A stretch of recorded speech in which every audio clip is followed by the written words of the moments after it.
Good morning to whomever comes upon this video today.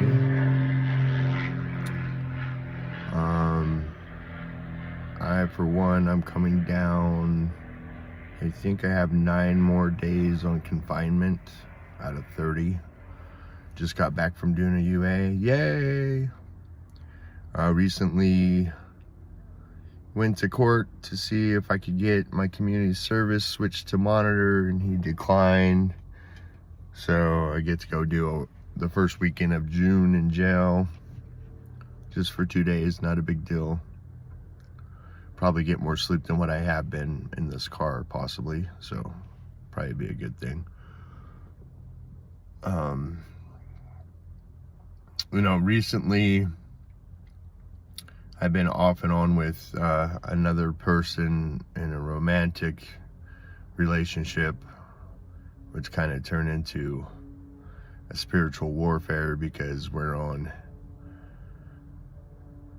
she's experimenting and learning and working with the dark side, and I of course work in light. And when I was with this person, I tried to connect with the darkness, and nothing ever resonated. It was almost like my energy was too much to even see the frequencies of the demonic side because of the low end frequency that they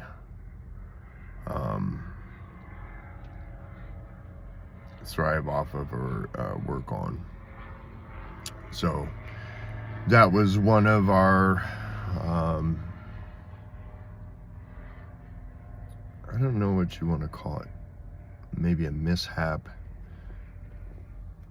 because people taking 2 different journeys, one in the light, one in the dark, thinking we could combine the 2 and build something off that, build some type of empire where you can use darkness and light, which you can within reason, depending on which entity you're working with. But I just could never connect, and I tried like crazy to connect with the entity she was working with to try to be on the same page, and it just nothing resonated with me as far as that goes. And I also put in the time and effort to attune her to be able to do Reiki's level 1 and 2, which I think she practiced it for a bit when she needed to, but really didn't go into anymore, because she was like, how do I know something that I can't see? And the reality in this 3D dimension is most of the things we can see aren't real, aren't truths, and the things that we can't see are real and of great truth. That's what I've learned in the last few weeks. So, and it's really weird because we're taught to whatever's real you can see, whatever's tangible is real, and a lot of times that's not the case. This is just an illusion to some degree, and we can create our own reality through working with different energies, and it's the utmost real for us because that's our reality. And so taking a break from the relationship and then getting a long text about how the person that was teaching her about these entities and the dark side and everything, and a type of person that was, from her side of the story, degrading her, doing things like spitting in her hair and, and beating her as well. She told me that her heart's with that person. And so that kind of made me feel like, well, everything we had experienced that was good and bad was never real. And that's kind of clouded my vision a little bit to having trust in people.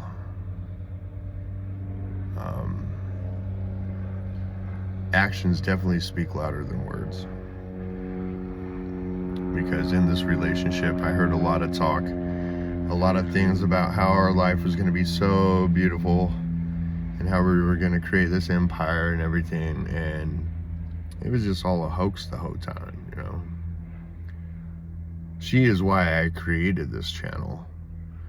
And I do thank her, because creating this channel has helped me process a lot of my shadows that I deal with.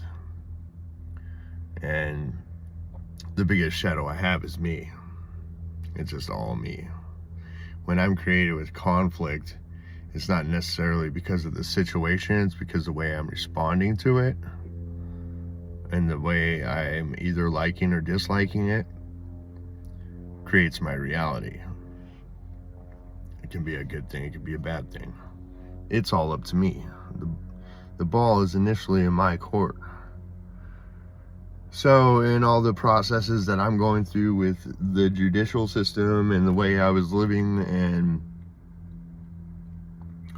paying back my dues for breaking the laws here in Utah with the use of cannabis and what you can and can't do, it's so many loopholes to where, you know, you're investing all this money and I think the system kind of questions you whether it's worth it or not.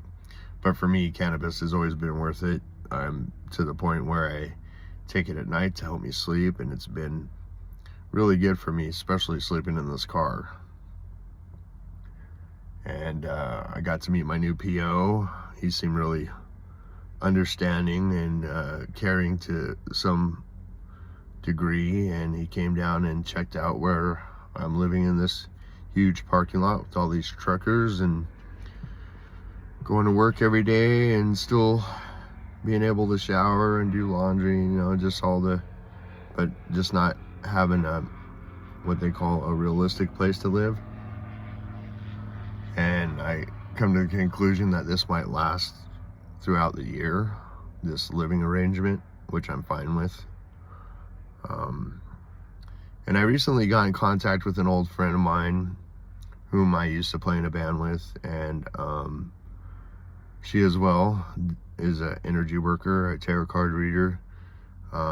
Very, very nice spirit. She's a very nice spirit. She pulled a card for me the other day. I told her about what I'd been going through, and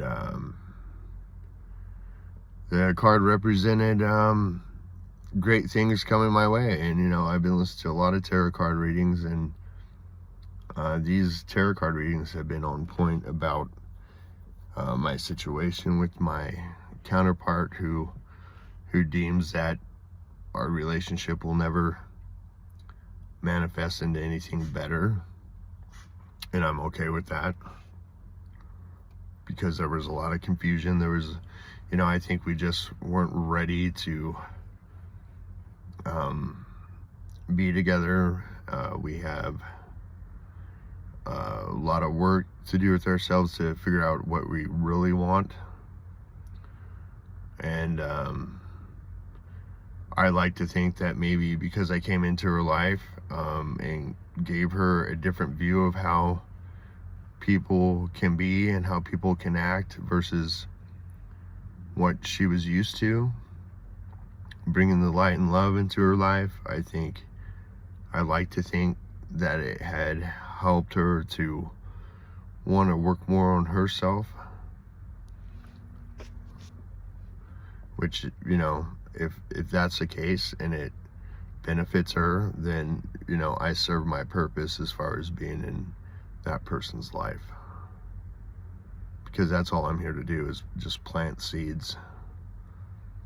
And I'm here to receive seeds, opening up my mind to different ways of thought, feeling, and living. And I always say, if you see this video and you have any suggestions, have any topics you want to talk about, make some comments, like the video, subscribe if it's the first time and you kind of like what I'm talking about and where I'm at and the philosophy behind it. So we got 9 more days on confinement. I'm looking forward to having a little bit more freedom. So like I said, I met my new PO and he came down yesterday just to check out the area, what I was doing, how I was doing. That was a big part that really gets me is, how are you doing?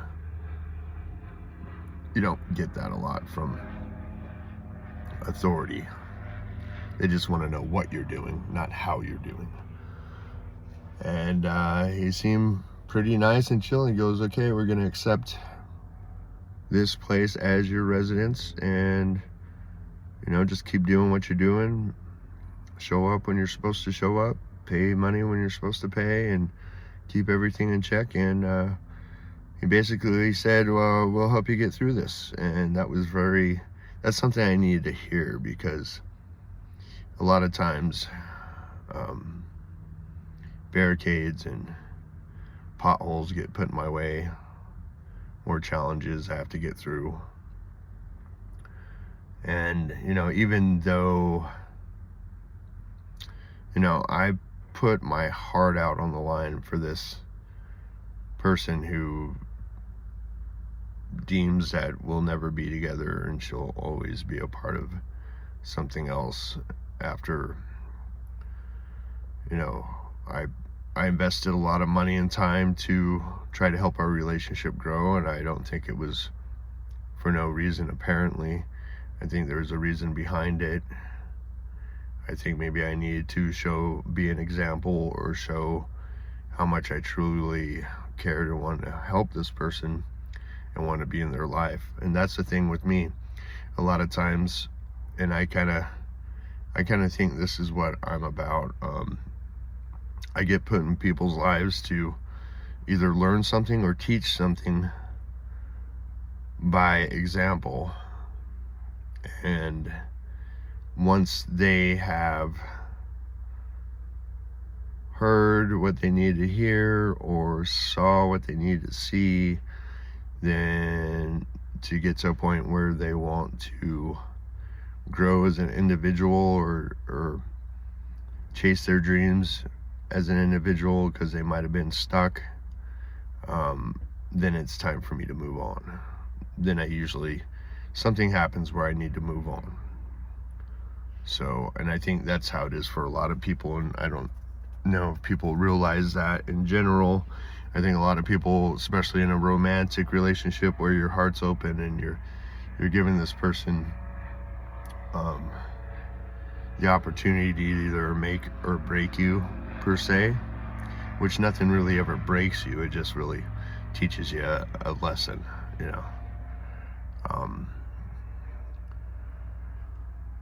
So even though that didn't work out like I thought it would, or like I was told by that person it would, due to all my circumstances in my life, to where I can't be there and I can't travel and I can't give the support that maybe they were looking for, as far as like being in their life physically.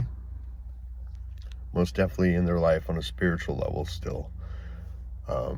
But now we just don't talk. We don't try to rekindle whatever the moments that we had that were really special, as far to me, the aha moments we had. I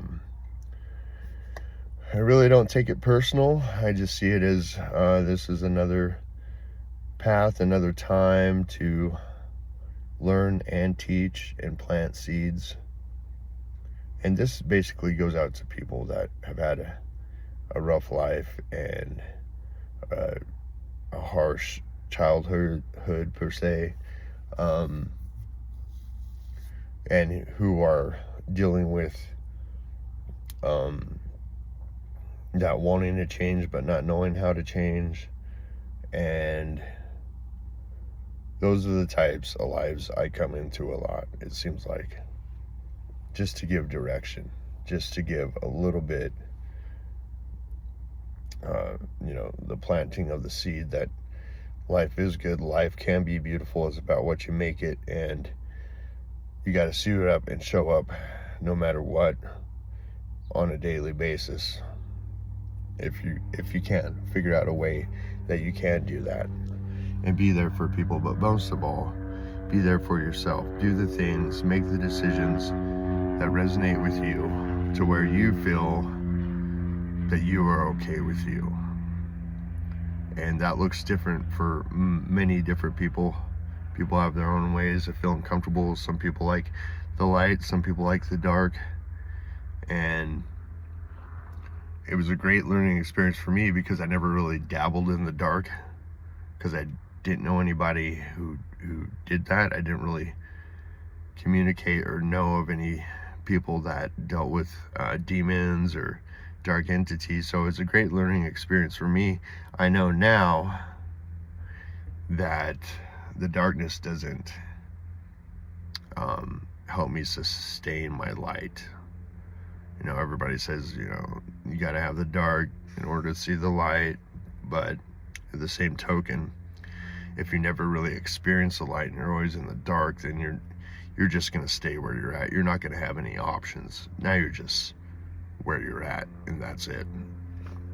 Especially when you're coming to demons for help and it looks like you're progressing to a substantial note of where you want to be, but then there's a repayment that you have to do back to these demons. I think the repayment is far more, it takes more out of you than per se the gift they gave you. Whatever they gave you, you're gonna have to pay that tenfold. And that's the feeling I got when I tried to connect with demons. So, and I realized it was not for me. The light gives back so much more tenfold than what any dark entity ever will or can, because they're low energy, low vibe, and they just don't resonate. Not with me, not with this high frequency, because I do have a high frequency. I do have a lot of love. So on that note, I got to get back. I got to start the work day and try to help these drivers keep our products on the road and be a productive member of society today in this fashion, and keep on the road that's helping me grow. So thanks for tuning in. Thanks for listening. Hope you got something out of it. Like I said, leave comments if you have any ideas or any thoughts. Be nice if you can. And we'll see you on the next video, see what unfolds, because more will be revealed. So namaste to you. The weirdness in me honors and uplifts the weirdness in you. Have a great day.